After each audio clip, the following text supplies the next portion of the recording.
Hello, everybody, and welcome to another edition of Wrestling Epicenter here on WrestlingEpicenter.com. We're being joined right off the bat by a former TNA X Division champion and a guy we've never had on the show before, Sonny Siaki. Sonny, are you there? I'm here, man. What's going on, guys? It's great to have you on, man. I've been telling people in the past couple shows we've done that I'm recording all of the old NWA TNA Wednesday pay-per-views onto DVD, and I got to thinking, where's Sonny Siaki? And that's how we ended up hooking up over Facebook. So it's great to have you on finally. Thanks for having me, man. I'm excited. Excellent.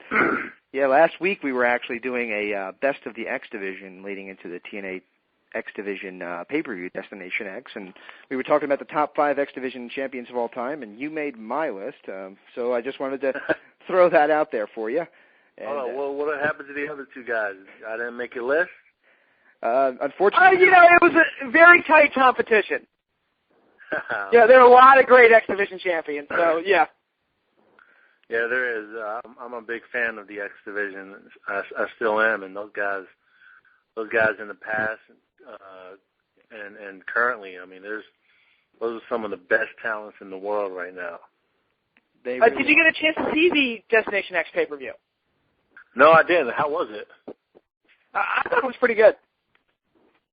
I heard it was. I heard it was really good. It was kind of like a little bit of the old school TNA feel, a little bit more focus on the X Division and not so much on the the big money, big name guys necessarily, and a lot more focus on the in-ring action, which was certainly a good change of pace for where they are right now. Very cool. I heard they're bringing a lot of the old guys, old X Division guys back too. They did. They brought Jerry back, which was, you can't ever fault that, can you? So, and Kid Cash, they just resigned. How was the Jerry Lynn and RVD match? Pretty good. I wouldn't say it topped their ECW stuff, but it was certainly great to see that match one more time. Would you guys agree with that? Definitely. Absolutely. And Lynn looks fantastic. Wow, that's crazy. He's still going hard, huh? Mm-hmm. And for those who don't know, you actually packed it in a few years ago. You called it a career, and it was a little bit. I don't know how much you want to get into it, but it was a little bit of a selfless decision on your part. What made you decide to hang it up and leave the wrestling business? Well, my brother, who was 34 at the time, he was diagnosed with kidney failure. He was dying, and a few family members got tested to be a kidney match, and they were all denied, and I was the last option. I was actually in the midst of my career. That's why I was the last option. I was actually, I heard, Creative has something for me and Alpha Jr., who was a Manu. Is that what they were calling him? Yeah, Manu. Yeah. But they had a little angle, a storyline with me and Alpha at the time. But at that time, my dad called me and said, "Listen, my brother wasn't doing well. He was dying. He was actually dying." And my dad called me one night and asked me if I could, if I would get tested to be a kidney donor, and I didn't even think twice. I was like, yes, my brother and my family, they come before anything, any job, any wrestling, any career. So I got tested, and I was a match, and the rest is history. I gave my brother a kidney. He's doing phenomenal now. He's living life, and he's enjoying life, which is more important. But he's doing well, and I'm happy everything came out okay. Well, that's really cool and really selfless of you, so that's very impressive. And I guess my next question is kind of the obvious one, is do you miss it? Yeah, I actually watched Money in the Bank with CM Punk, and wow, that was phenomenal. I mean, the whole angle, the whole storyline, and after watching that, and I watch only pay-per-views I really watch is WrestleManias, and I watched this last one, and yeah, I do miss it. I miss it at times. I've thought about going back and having a few visit with my doctors and make sure my one kidney could hold up. I don't know. We'll see. You're not ruling it out then, possibly getting back in there? As of right now, no. All right. But in the event that you don't get back in there, what are you up to these days? Well, right now I have my own business. The company I work for, we're called Prepaid Legal Service, and what we do is basically our message is we protect families and we protect them from identity theft, credit card theft. It's the company I work for is one of the top companies in the U.S. today. We're actually ranked in Forbes magazine as in the top 100, and we're also a New York Stock Exchange company, and that's what I do. I send out a mass email to help out a lot of the wrestlers, because I know a lot of wrestlers that I talk to. We deal with a lot of legal issues, signing contracts. There's a lot of wrestlers out there that's dealing with divorce, child custody, unfortunately, DUIs, and all kinds of legal issues. And what I do is, what my company does is we offer legal assistance, legal aid for families, for the entire family. And the cost to be a member of my company is only $26 a month for the entire family. And basically what it is you have a lawyer in your back pocket 24/7. Oh, wow. And I know a lot of the boys. I mean, I've got a lot of feedback ever since I sent it out the mass email out last week, and it's definitely something the boys can afford and appreciate. Excellent. And you sent that out, and we posted it on our website as well. And so the reaction's been good from the wrestling community? Yeah. I've gotten, Dave Meltzer, he helped me out. Apparently he's one of the bigger websites out there. Absolutely, yeah. PW Insider. They're another big one, yeah. There's a few other ones that posted it on their website, and my emails have been blowing up, and I've gotten in the last 5 days, I've gotten over 125 friend requests from wrestlers, from wrestling fans, which was is awesome. It's good to get back into the wrestling community. Awesome. Well, it's great to have you on this show, and I told you we weren't going to kind of go over a chronological kind of deal as we typically do on this show. We're going to try and keep it more of a conversational thing tonight, because I know you don't have a lot of time to give us, but I do want to ask you a question that goes back a little ways, and it goes back all the way back to the start of TNA, since we just celebrated 9 years since they started. And my question is, I know you started with the power plant, but when you got to TNA and they pitched this idea of the Wednesday night pay-per-views, truthfully, as one of the boys, because I know a lot of you guys ended up doing media at the time and telling us why it was such a great move and how it was going to work, did you think that it was going to be something that would survive and would be still a thriving company 9 years later? Well, with the talent that they were bringing in, we had guys like Jeff Hardy, the Road Warriors. The list goes. Scott Hall, Kevin Nash, Sting. Definitely. Dusty Rhodes. The talent that they were bringing in and signing. Even old WWE guys they were bringing in. Raven and D'Lo. Those guys. Yeah. Those guys get fired from WWE, and then they show up at TNA the next day. So that was it was definitely something exciting and new for the fans. Other than WWF. At the time, and yeah, I definitely thought it was going to survive, because they were bringing in new faces every week. You saw a new guy every week, and it was cool. It was a cool experience working with guys like that, and guys who's been in the business for a while and paved the way for us. Excellent. Now, I do have to ask you. We talked a little bit about that X Division title that you held, and I'm going to ask you, a lot of the people that we've talked to have said that, you did your good job with it, but your style wasn't necessarily what we had seen previously in the X Division, so that's why they think that it wasn't met with the greatest of reactions. Did you feel that your style was necessarily X Division style, or was it a stretch for you? Well, my style wasn't X Division. You see those guys, the way they move. They're those high flyers, but man, my most fun matches was with guys like AJ and Amazing Red and Low Key, and I mean, I was able to throw those guys around, working with heavyweights. I couldn't do that. It wasn't as much fun, but yeah, it was that was Russo's idea of giving me the X Division title, and it was fun. I mean, to me, it was fun. It wasn't. I mean, I was 250 pounds. I mean, those average. Besides Samoa Joe, all those other guys were lightweights. Exactly, yeah. And it really was a kind of a cruiserweight kind of thing, and your size was definitely not cruiserweight. So, oh man. Well, Abyss just held the title, so that kind of shatters that record. Who's that? Oh yeah. Abyss just held the title, so he's the biggest ex-champion ever. Yeah, I know.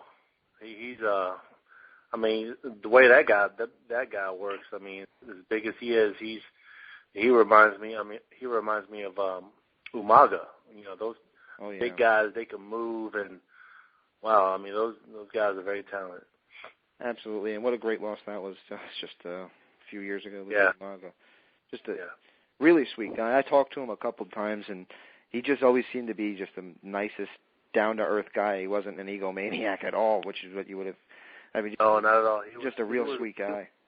Yeah, he was literally like a gentle giant. I mean, everyone liked that guy. He was very smart in the ring. I mean, he had some of the best psychology I've ever seen work with. His psychology in the ring was phenomenal. Well, yeah, he was very talented, and it's sad to see him go so early. Now, I do have to ask you, a lot of people have compared you, and I think it's probably physical appearance more than anything else, to The Rock. Oh, wow. Do you welcome that comparison, or do you view that as a hard thing to step into the shadow of? Well, I mean, The Rock, there will never, ever, ever be anybody like him. I mean, he's on another level. When I first started out, I got that a lot, and I thought it was cool.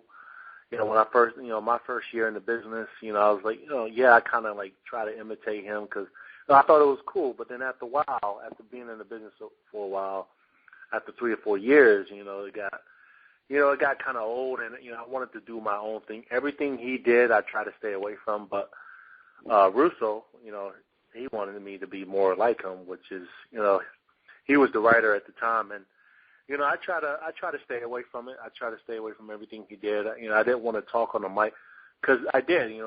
I remember I used to watch him a lot, and then when I would cut promos, WCW, TNA, I kind of found myself trying to talk like him or be like him. But after a while, I did everything I can to stay away from that. Is your personalities anything alike in general, or was it just something that you because you were a fan, that it kind of just started to stem through? I think it was more like I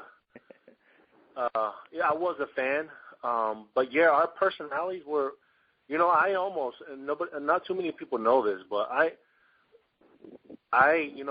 backstage, WCW, TNA, WWE, I was known for being arrogant, cocky, in the locker room, and Jerry Jarrett wanted to fire me. What, he did everything, TNA? Yeah, he did everything he can to try to fire me. But Jeff Jarrett and Russo was like, no, I want to keep this. There's no way you're firing. You're firing this guy. But my personality backstage, it wasn't. I was trying to be cocky. It was just me being me, and I didn't even notice it. I didn't even notice until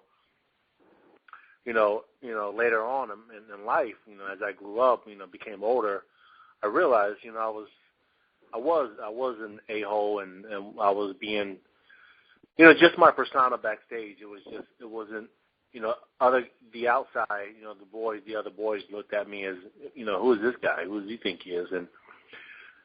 But yeah, it's just something I dealt with, through when I played college football, my early career in wrestling, but yeah, it's just something, and I grew out of it. I'm older, I'm wiser, and I'm not, the same person I used to be.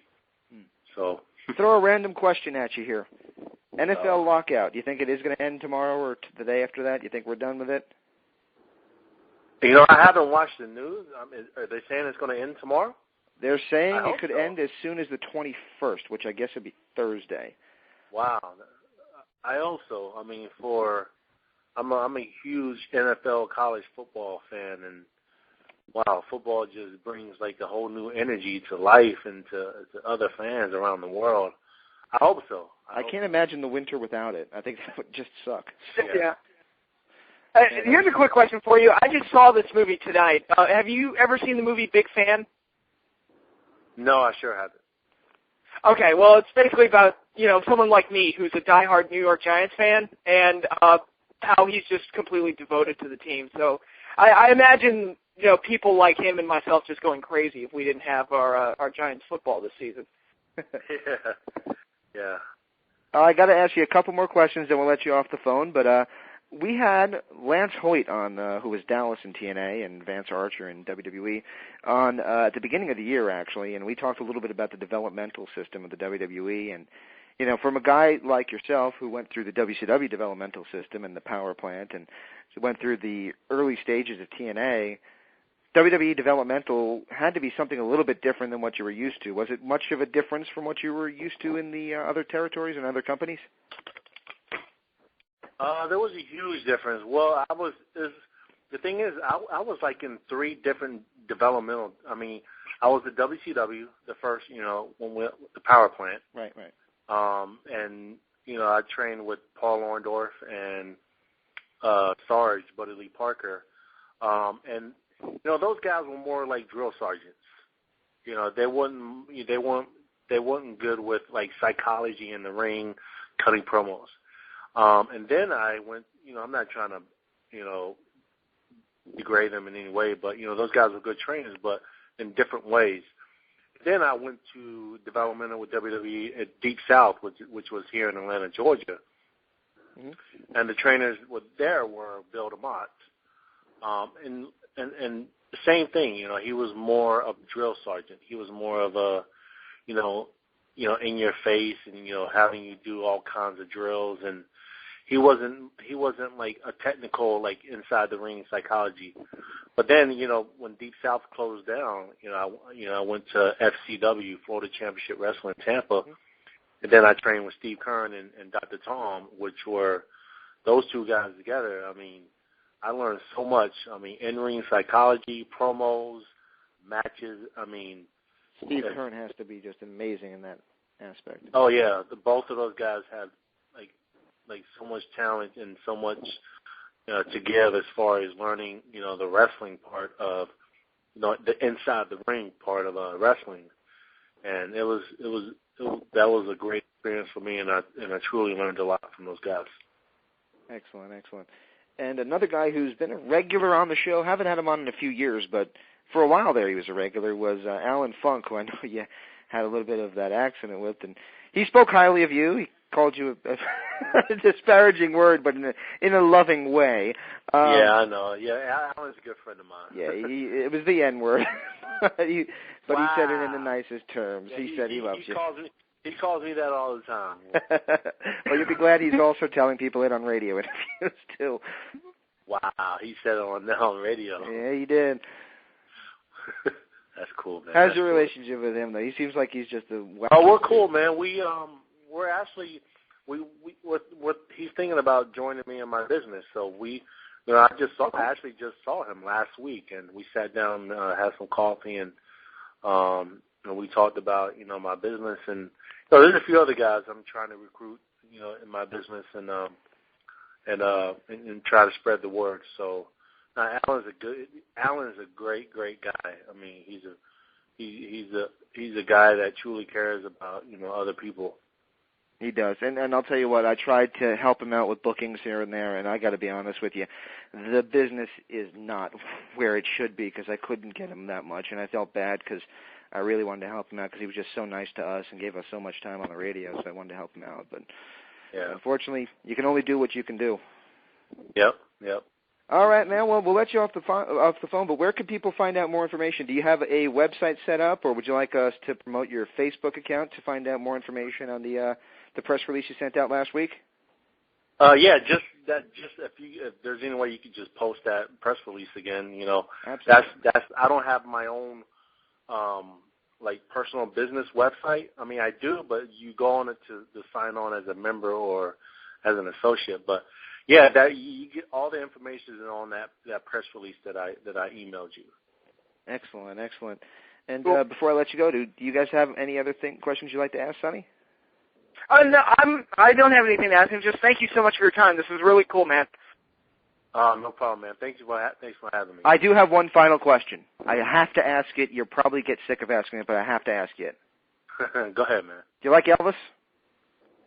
You know, I like I like Elvis. I like Elvis a lot. He was. I didn't know too much about him, his mannerism, but yeah, I'm a little fan of Elvis. It seemed to me when you burnt that costume in TNA that you did that with some purpose. I think you were glad to be rid of it. Yeah, that wasn't. I mean, like I said, I like Elvis. I didn't know too much about his music or his mannerism. Sonny Siaki and Elvis, it didn't go too well together. There you go. All right. Well, I had to ask it. Take care, man. I really enjoyed this, and we'll see you soon here. And if you ever need anything else from us, just let us know. You're always welcome on. All right, bro. Thanks for having me. Take care, Sonny. Good luck to bro. you. Thank you. Bye-bye. And that was Sonny Siaki here on WrestlingEpicenter.com and the interactive interview. I really like that guy. I always enjoyed his work in TNA, and we discussed it last week. The problem with his X Division title reign had very little to do with him. It just was that his style wasn't the X Division style, and you know what? The people wanted wanted the AJ Styles and Jerry Lynn, and even though I don't like the guy Kid Cash and guys like that, they wanted that, and that's not what they were going to get with Sonny. Yeah. Yeah, I do remember seeing a lot of like X Division gauntlet matches though, where they used him as like the big man in the match, even though he was not that big compared to the X Division guys. He might as well have been Andre the Giant. So they used him as like this power guy that could throw the little guys around. I thought that was kind of cool. Well, you have to kind of look at the TNA state it was in when, we're talking, and that is that the X division was also kind of the younger guy division, and the heavyweight division was pretty undefined. It was really Jeff Jarrett and Raven with whatever. Then like B.G. James and Disco Inferno, guys like that. It was bizarre. I mean, it was bizarre because I remember when I had Mike Tenay on the show back in 2003, I guess it was. We did an interview, and I stunned him when I asked him, so did you ever think that, 5-10 years ago you'd be saying that, and this week on pay-per-view we're going to have Jeff Jarrett defending the heavyweight championship against a Disco Inferno? And that, boys and girls, is why James Walsh is no longer persona non grata at TNA. No, they didn't have a problem. The problem with me in TNA has very little, and I don't have a problem with TNA. I actually enjoy their product more than WWE, and I constantly get kicked in the ass by their PR department.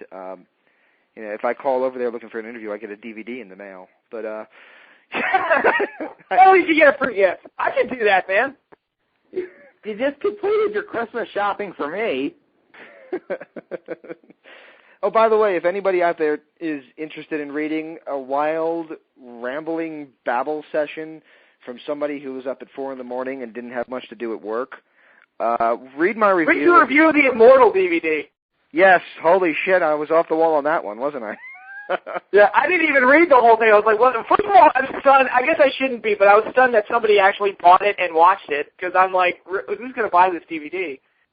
Yeah, unfortunately, that seems to be the general consensus. Well, yeah, I'm not bashing the individual guys. It's just that the Immortal storyline hasn't really been, like, that great of a storyline. So I can't imagine. You know what they should have done? They should have said, TNA 2010 and 2011, the big stories. They should just call it something like that, or the best of 2010 into 2011, because that's essentially what it is. Yes, you're not going to get, the Motor City Machine Guns matches and that you got with Beer Money that were just amazing. You're not going to get that stuff, but the storylines, the driving storylines of the past year are basically spelled out. And the most interesting part of it is really the discontent, which I don't think is scripted, among guys like AJ Styles and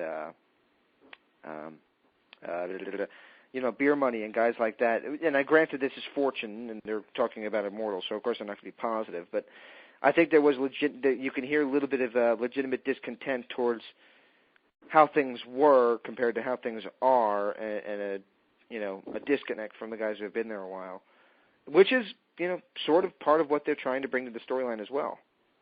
Yeah, well, I'll be honest. When I saw the review, when I saw the preview for that on Thursday, my first thought was, I don't even want to buy that. And I'm the guy that buys every TNA DVD. So, do you have the 3 Live Crew DVD? No, I do not have that. I was like, because I said when that DVD came out, I was like, okay, I cannot think of a DVD that is less appealing to me. The Immortal DVD isn't as bad as that, but it's frighteningly close. Yeah, well, yeah.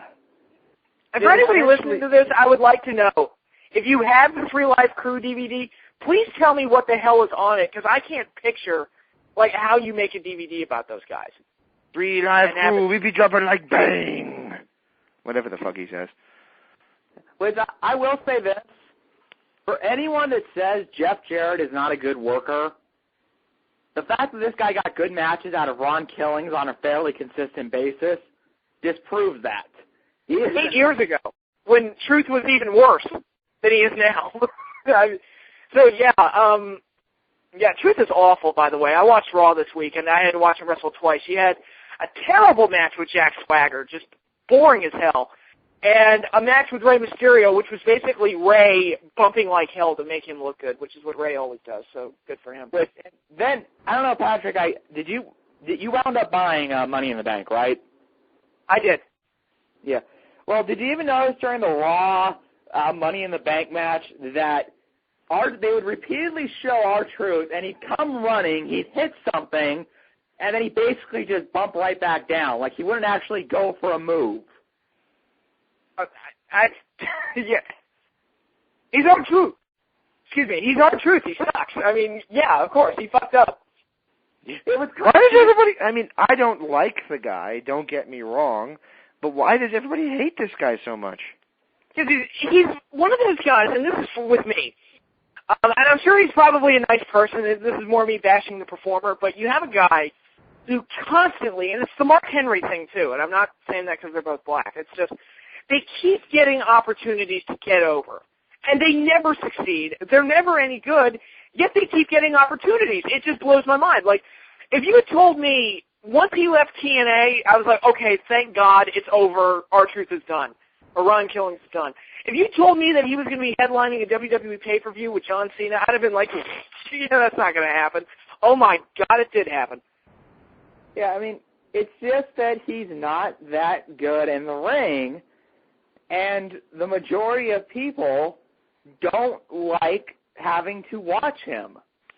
And I know some people out there saying, well, you don't have to watch it. It's like, yeah, but you know what? It's kind of tough for someone, say, like me, that watches so many talented guys get misused, and then when the company finally gets behind someone who isn't one of the golden children, it's R-Truth.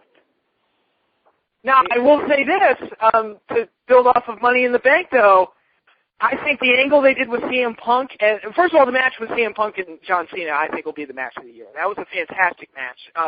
You're saying a John Cena match was match of the year. Yes. Well, that's how good Punk is. That's what I'm saying. And that's how good the build-up was. Guys. I'll say it. John Cena match is the match of the year. And the ending was fantastic. I loved how this all played out, and I think, whatever they're going to do with Punk in the future, I think it's very interesting. And for right now, the WWE has me hooked. I'm really enjoying this angle.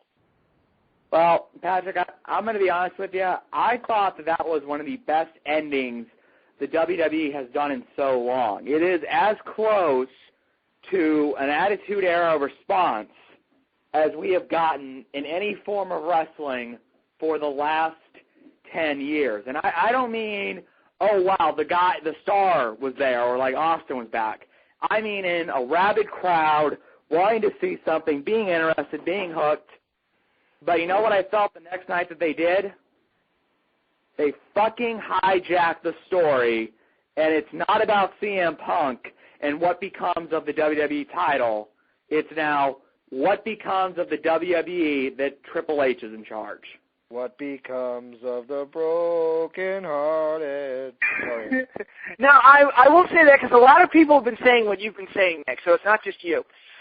And I understand that concern because of who's involved. It's Triple H and Vince McMahon, and that's, you know, when they get involved in the story, they take over, and that's just, so I understand the fear. However, I believe, or I think that there's a possibility here that this can make Punk even bigger because he's the guy that beat the WWE system. He's the guy who ran out with the title, much to the fans' joy. He's still the most popular guy in the company.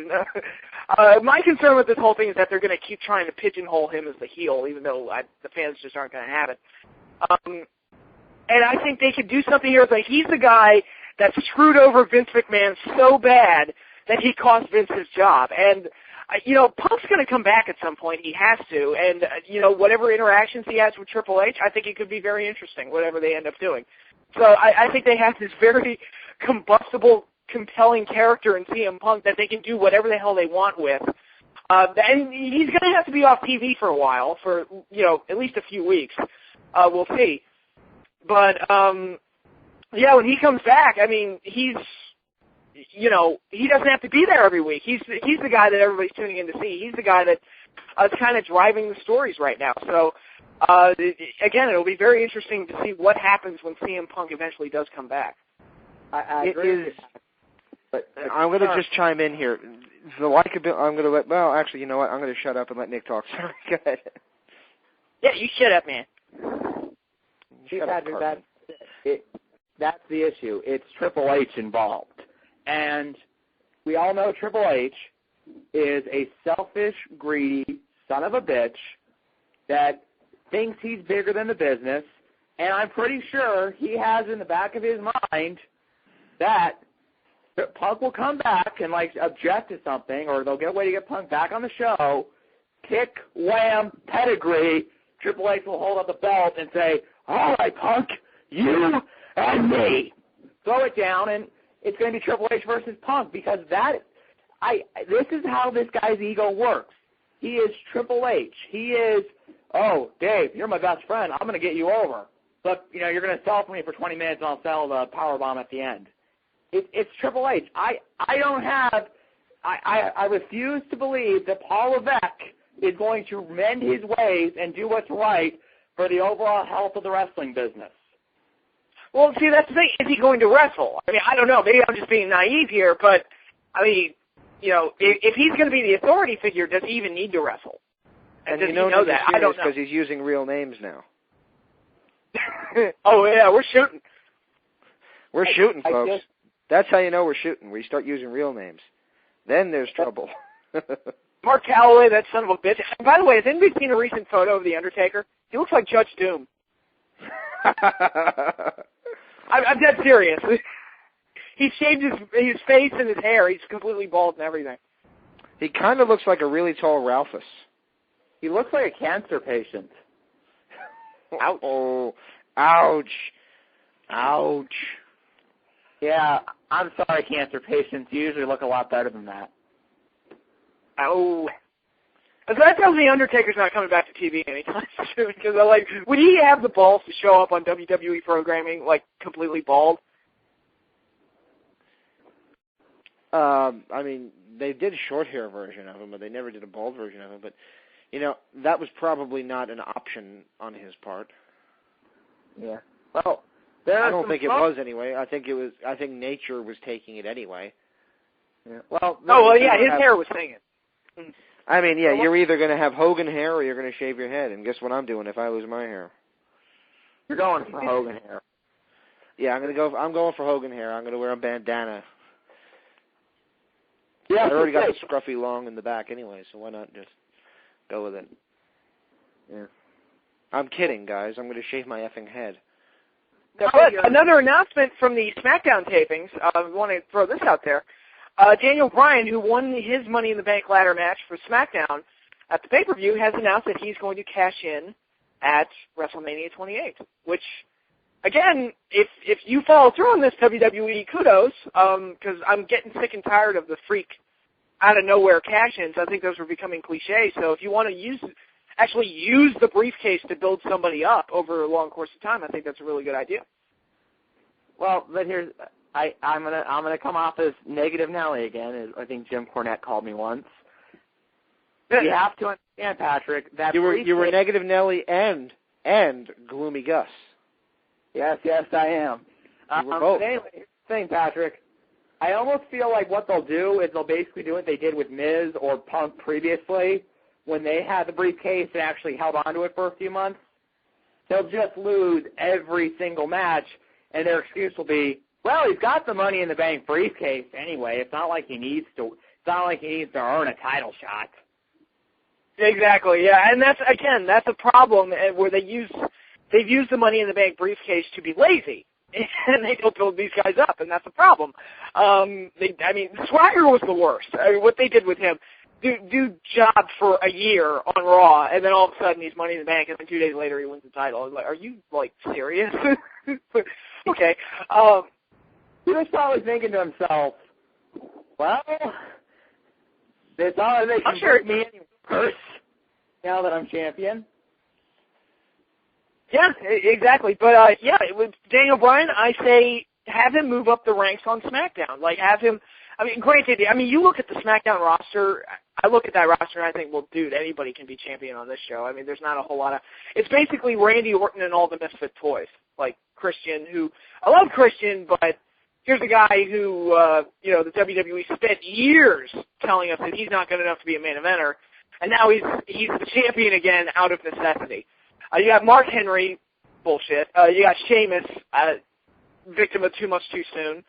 And a lot of this is not their fault, but yeah.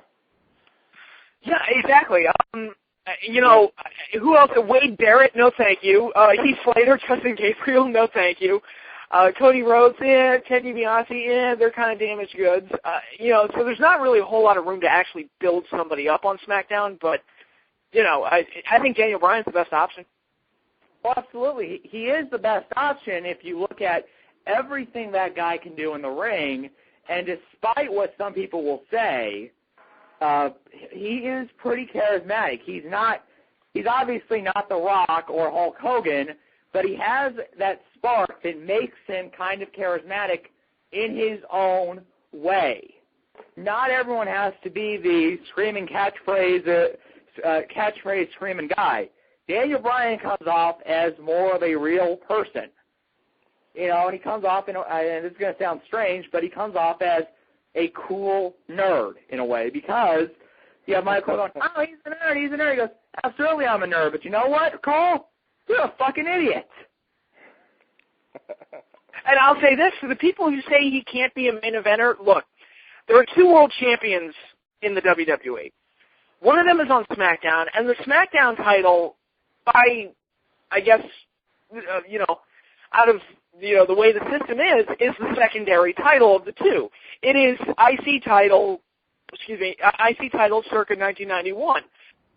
So whatever, excuse you have of, Daniel Bryan can't hold the world title because of this, that, and the other, on SmackDown that doesn't matter. I'm sorry. It's the mid-card title anyway, and there's very few other guys on SmackDown that are better than him or on his level. So, yeah, I say build him up to the belt, because, I'd rather have him over a lot of other guys over there. Absolutely. You're hopeful that this is the start of something great for Daniel Bryan, but, as I've said so many times, I've just watched time and again really talented guys that the WWE's had, guys we said, oh, man, that guy is so talented, how can they blow it? John Morrison, Dolph Ziggler, and numerous times they've done something to fuck him the hell up. And if he does ever win the belt, you're kind of like, meh. That's kind of where it was when Christian got it, where it was like, Well, he only got it because Edge left, so... I heard a rumor a few weeks ago, and I want you guys to clear it up for me, and it's kind of Christian-related. Edge. There's a rumor circulating low down that Edge is cleared to wrestle again if he wanted to. And the rumor is that he's pondered the concept of going to TNA. Oh, no. He won't go to TNA. Now, the first thing that comes to my mind when I hear this is, if he did it, it would be a Hogan thing. It would be a fandom Hogan thing on his part. It would be for a lighter schedule, and it would be a Hogan thing. That's why he would do it. I don't see him going to TNA. If he comes back and wrestles, it'll be to work with Christian. Like, that's what he'll do first. Yeah. But the thing, the way Christian's being booked, he might think, I kind of miss Orlando. Hey, he lives in Tampa. You can't miss it that much. Well, but what I mean. And, sometimes, I hate to say this, you have to kind of look at it one way or another. Some people can do a job for money and just be happy with the money. You have other people that feel like, I get paid all this money, but I know I'm not being utilized to the best of my abilities. I would rather leave a legacy of having great matches or this or that. Both are fine in their own ways. So, and I think with Christian, I could see the possibility where he thinks to himself, I've made some money with the WWE again, but there's a part of me that really wants to be able to be Christian and be the top guy and be allowed to do it my own way and not just be here because my best friend retired. Who knows? But I was referring to Edge. I believe the thing that you have going, Nick, I believe that's called the Gail Kim conundrum. The Gail Kim conundrum. I like that. Yes. But probably the hottest thing in TNA women's division, the Knockouts division ever, and she forgo for money. And, you couldn't have known that they weren't going to do anything with her. I think we all did, but we kind of hoped that they would. Tell you what, I knew that she wasn't going to get used. You know why? Her first run with the WWE. Well, to be honest, her first run in the WWE, she wasn't that polished. I go back and watch her stuff back then. She was kind of a botch master. Yeah, well, she wasn't that good back then. It was like when she came to TNA, I was like, yeah, she's not that good. But it was like, lo and behold, she actually improved leaps and bounds. And she was amazing by the end of it. And when they brought in Kong into WWE as Karma, my first thought was, all right, now we got something. Now let's push Gail Kim as the one who will actually stand up to this girl, and let's show her why we talked about those matches and compared them to the Sting Vader matches from the early 90s.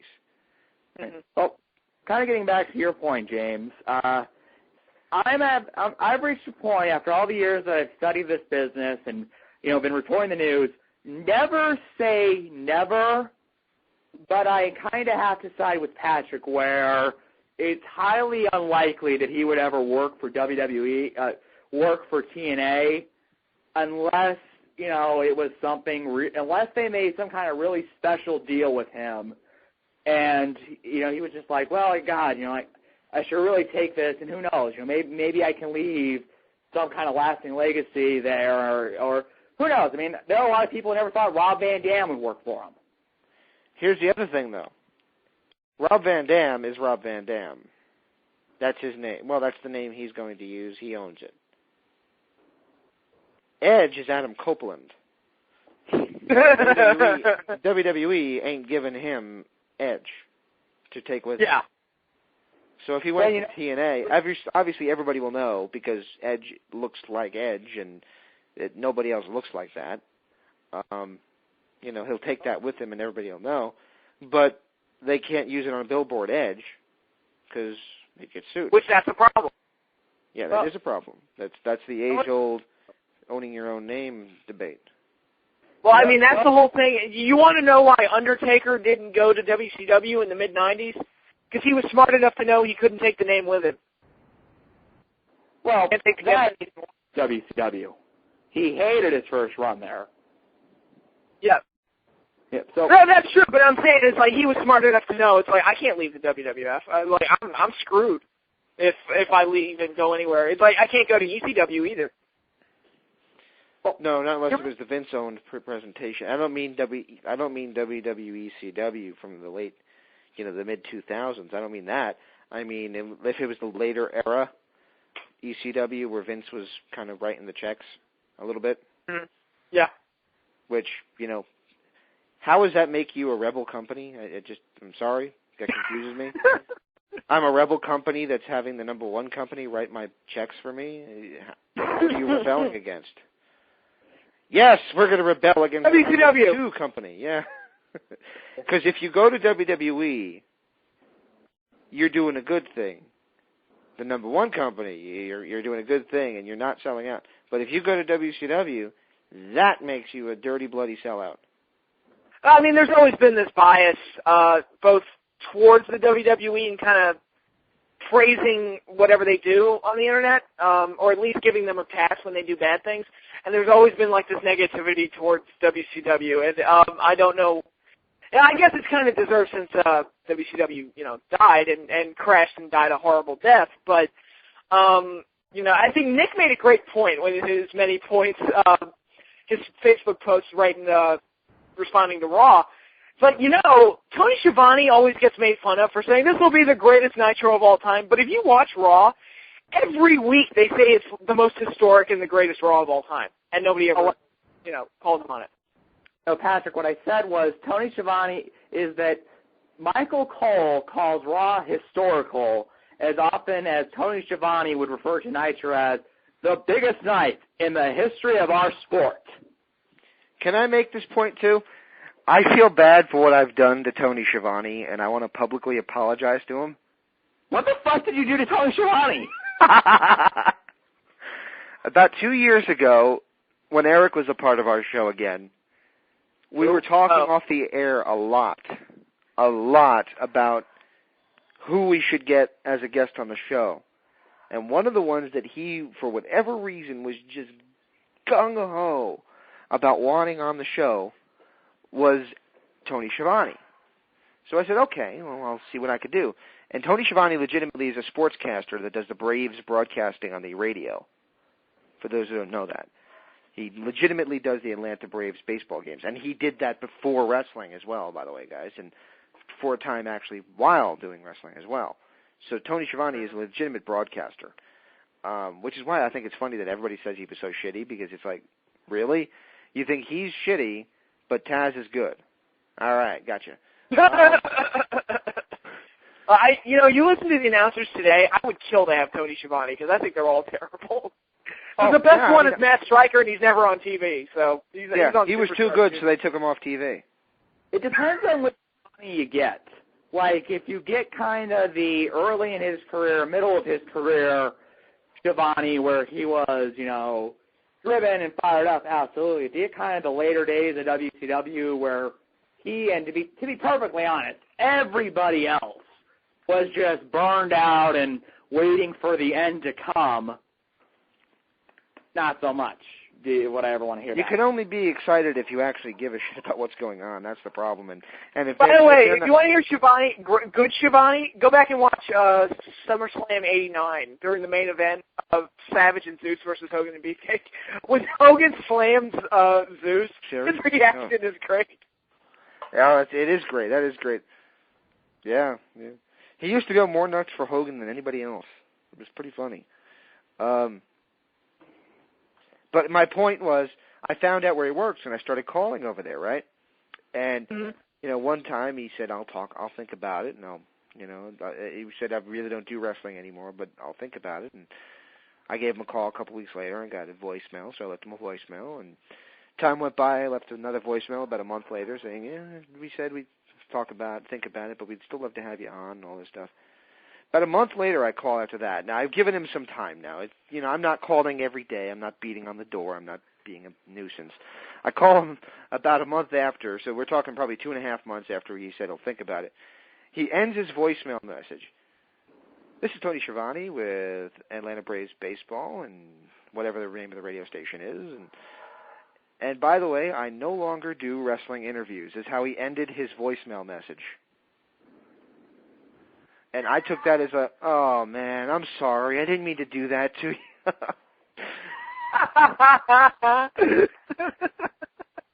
James, you are the worst person in the history of the world. Oh, no, we got Keith Olbermann on the phone with us here, folks. Yes, because here's what I'll say about Keith Olbermann, just to throw it out there.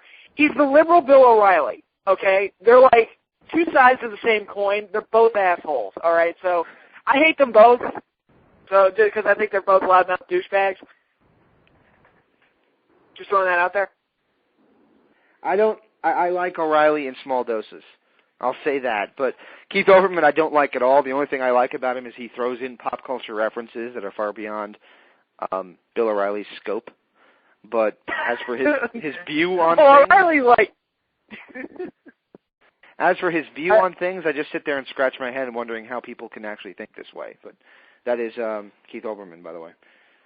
Yeah. But O'Reilly just has O'Reilly's opinions change drastically based on his upcoming guests. And if you doubt that, watch his show for a week. So he's kind of like you when it comes to wrestling guests we have coming up? Just something. Oh, burn! I was afraid you were going to go there. All right, so Nick wanted to talk a little bit about Destination X, which is the pay-per-view that happened a couple weeks ago, and I did watch this. I actually ordered, for the first time ever, since both TNA and WWE have been doing monthly pay-per-views the same month, I actually ordered both pay-per-views, and I have to say, I enjoyed them both. I think Money in the Bank was a better show, mainly because of the main event, but overall, Destination X, I did enjoy it. All right. I'm going to kind of disagree with Patrick somewhat. I feel like Money in the Bank was a horrible show for the first 2 hours and 30 minutes, but it had a great ending. That's my honest-to-God view. I feel like overall, Destination X was the more worth-the-buck pay-per-view because the whole show was good. I mean, look, I'm sorry, but Mark Henry, Big Show, Bella Twins. Those were mercifully short, at least. I mean, yeah, they were terrible, but at least they were mercifully short.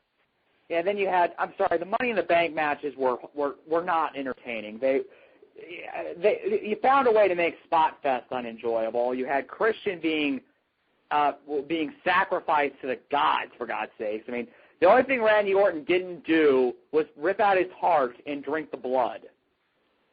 That was weak. Really, that's the Christian's going to win the title?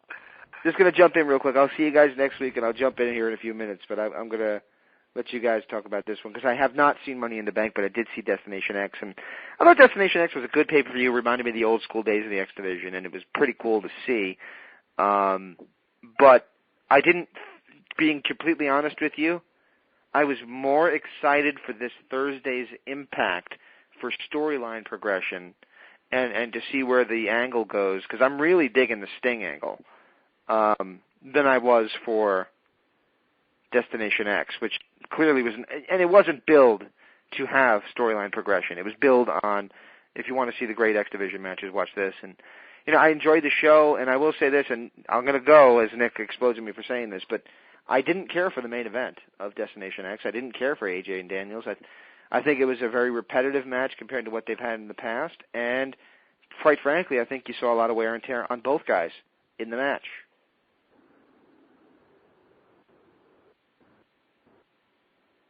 I'm waiting for Nick to respond to that. Well, I mean, look, was it as good as some of their matches in the past? No, but it was still a very good match. I feel like there were, unfortunately, I feel like it was one of those nights where everybody's going to have a bad night.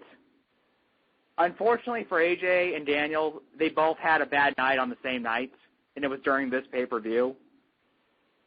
I thought the match was fine. I thought the match was good. Here's my problem with it is that, and I had a problem with it when they signed the match, look, I've seen this 100 times. There's nothing they can do with each other that's new. I said it the last time they worked with each other in 2009. I just feel like, I've seen this. It's like, really? This is what you came up with? I mean, I know this is a nostalgia pay-per-view, but we've seen this like 100 times, and it's not like a Cena Orton thing where we've seen it a million times, and I didn't even like it that much the first time. But, here, it's just, I got what I expected. It was a good match, good effort from both guys, but it just doesn't compare to their past stuff because you can't match your past stuff, and there's nothing new you can do with it. So, yeah. I'm going to disagree that you can't match your past stuff. I think those two on a different day will tear down the house.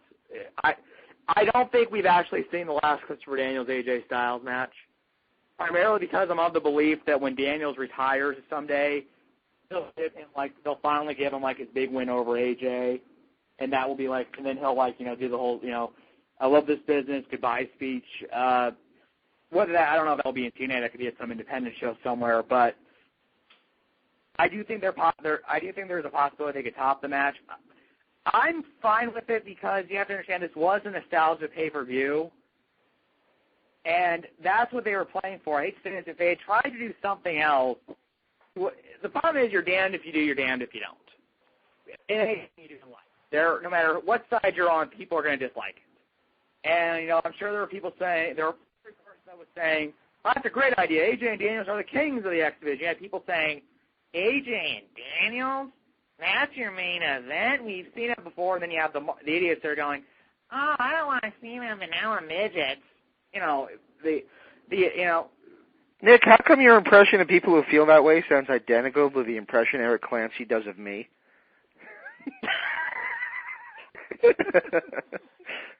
Identical? I'm doing an impression of Eric Clancy doing you. Okay. You know what? This was not meant to be a storyline pay-per-view. This was meant to, say, hey, TNA fans, we know that you don't like some of the things Eric Bischoff and Hulk Hogan have brought to the company. So we're going to give you what you want, and we're going to see how interested are you really in this. And I feel like it accomplished that goal. I'll give Brian Kendrick and Abyss credit. I mean, they actually made that part of that was just the whole, oh, my God, Kendrick actually won it. They had a pretty good match. Jerry Lynn does not age. I don't know what the hell he eats, but I wish I could eat it because that man will be going when he's 80 years old. He looks better than Rob. He must eat at the same restaurant as Iggy Pop. I mean, holy crap, he looks amazing. I would actually go closer to Randy Couture since, Iggy Pop looked like he was 58 years old when he was 30. Yeah, but he still looks like he's 58 and he's 68. So, so there's something to be said about that. And, I mean, I'll also say this. If I were Bruce Pritchard, who is now running TNA Talent, my first goal would be to sign Jack Evans, Low Key, and Zema Ion. Because that match between those three guys and Austin Aries was pretty goddamn good. It was, and the fans chanted, everybody, everybody. Yeah, which, by the way, everybody wants to be a cat. Hallelujah. Whatever, but anyway, I will give the fans actually a pretty creative chant because instead of trying to do the old thing, which is Low Key, Aries, Evans, or whatever. When they started chanting everybody, I was like, yeah, that's pretty funny. Yeah, it was. That was the match of the night, definitely, and that was the best built match on the show because they spent so much television time establishing those four guys through the qualifying matches, and they put a lot of TV time into that. I felt like this probably should have been the Ultimate X match, mainly because what they were fighting for felt to warrant the gimmick more, I guess. But I think they wanted to just spread out everything as much as they could, and that's why they made the number one contenders match the Ultimate X. But overall, like I said, I really enjoyed Destination X. It was a really solid pay-per-view, and I'm very interested to see what comes of it. Most pay-per-view, I mean, when was the last time a TNA pay-per-view generated this much positive buzz from the internet fan base? I mean, most of the stuff I've heard about this pay-per-view has been very positive. I've heard a lot of people say who don't normally order the pay-per-view saying that they did order it. I was one of them. So it'll be very interesting to see what happens with the X Division following this pay-per-view. Yeah. Well, from what I understand, they did put a statement out where they said we are finding more X Division talents. To me, even though we've heard this before, I don't remember them in the past having like an actual statement around. It seems like every couple months you get a report online about TNA is dedicated to bringing back the X Division. They plan to sign yada, yada, yada, yada. And they did re-sign Kid Cash. From what I understand, his role will be more of a jobber to the stars type role because he is in his 40s, and they think he's got a couple years left, but he's going to be used more to put over the guys like Aries and Shelley. Which that's what he should be, to be honest. I mean, that's what Cash should be. We'll say this, Patrick, if you ever get a chance, watch the AJ Styles Kid Cash street fight from the inside. Yeah, it is a pretty good match, and AJ does an interview about it, and he says it was the stupidest spot I ever did because there's a point where he and AJ brawl up to like the stands, and they just crash through a table, and they just hit the concrete basically. Oh, God. Yeah, I remember that. And AJ said it was the stupidest spot he ever did. I thought the stupidest spot he ever did was in that Ultimate X match where he got, like, drop-kicked while he was hanging off the X, and he did, like, a forward flip and landed on his back. And it looked like he had a little trouble flipping forward. It was like, oh, that could have been a very nasty landing if he hadn't gotten that flip over. Yeah. So I will say this. It does seem like they want to keep the X Division at the forefront. I mean, we the fact that they did this whole pay-per-view and they did introduce new guys, my hope would be that a couple of these guys get signed. Low-key would probably be the one I would be the most driven to get, and Jack Evans, who I'll be honest, it had been a couple of years since I had seen a Jack Evans match, and it seems like going down to Mexico did him a lot of good. Yeah, he's, I've heard people tell me, he's like, dude, he's just a spot monkey. He's like, well, maybe, but the spots are cool, and I think he break dances and shit. That's kind of funny. So at least he stands out over a lot of the other, X Division types. So he might be worth keeping around. Yeah. So we'll see ultimately what happens. I will. Speaking of high flyer types, I don't know if this is. Or if you've heard this, Nick, Cara has been suspended. Also, there's talk that he might be leaving the WWE.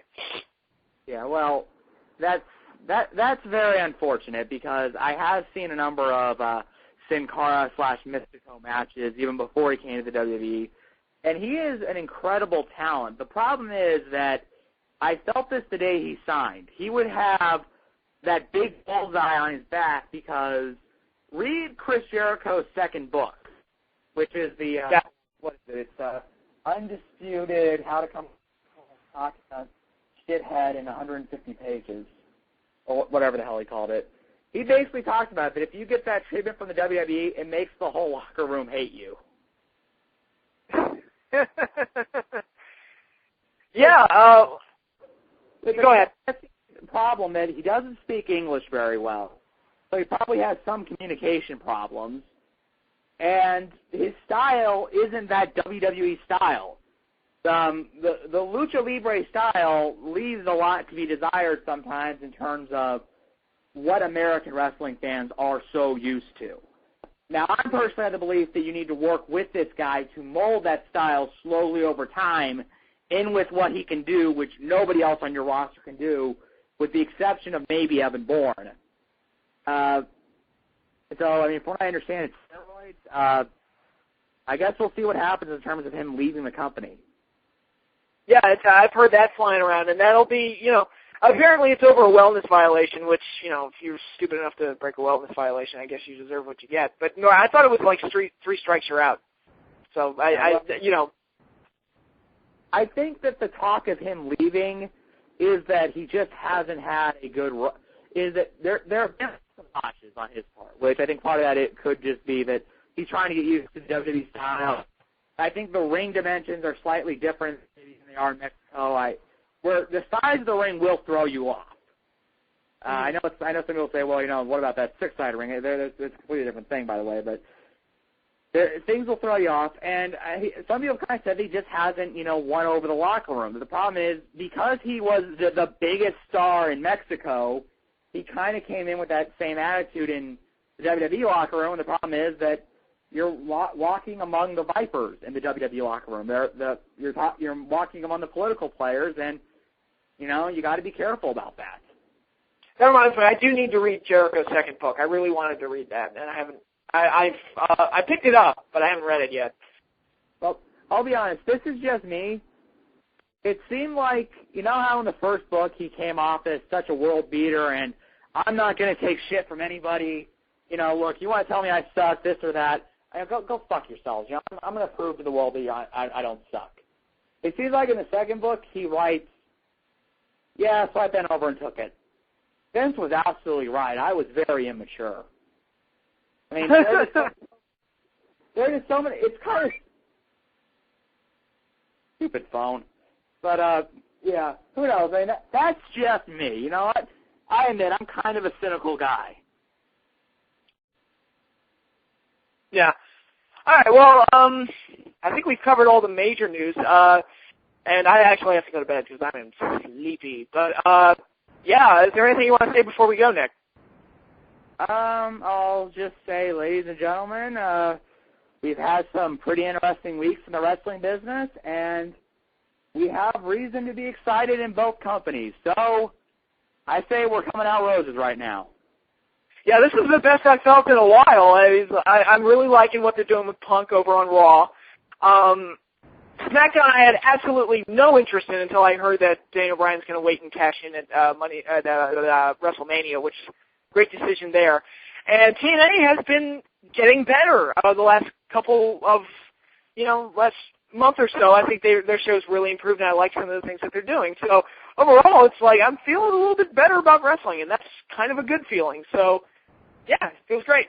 So thank you, everybody, for listening. Thank you to James Walsh for setting up the interview for tonight, and thank you to Sonny Siaki for coming on with us. It was a very cool interview.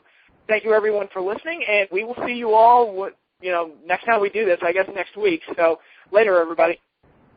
Hopefully James will get this up quickly. Yeah, that would be great, too. Anyway, peace out. Unlike the last show that we did, there was a preview for Destination X, and it talked about Punk's promo, and he didn't get up for 3 weeks. Yeah, a little dated there, but, what can you do? Yeah. All right, well, see you later, Nick. Yeah. Ooh.